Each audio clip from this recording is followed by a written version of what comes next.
Ona görə Şeyx Albani rahimehullah bir gözəl sözü var. Deyir ki, biz məzhəbləri inkar eləmirik. Lakin biz inkar edirik məzhəbi sünnə ilə bərabər eləməklə. Onu biz inkar edirik. Ki sənə hədis gətirəndə sən desən yox, filan alim dedi və onu götürür. Çünki hətta biləsiniz belə əlavə məlumat üçün. Hətta o məzhəblər özündə bir məzhəbə nə qədər rəylər var.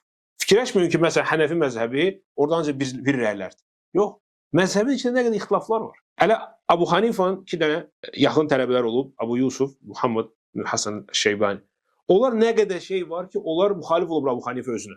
Amma fikir verin, Abu Hanifa demirsiniz buna görə zəlalət əhli olursunuz. Və yaxud da bir-birini belə zəlalətdə ittiham eləmirdilər. Çünki başa düşürdülər ki, burada yəni belə deyək, fikir azadlığı var. Fiqhdə xüsusən, fiqhdə fikir azadlığı var. O fikir azadlığı qarşı getmək olmaz. Yoxsa ona qarşı getsən cumud yaradır. Yəni nə? Artıq olursan fanat. Yəni sən fikirləşə bilməzsən. O düzgün deyil. Düzdür, o yerdə ki, açıq aydın hədis var, açıq aydın ayə var. Məsələn, içki haramdır. Heç kim deyə bilməz ki, iştihad edilməz, deyə bilməz ki, içki olar içmək.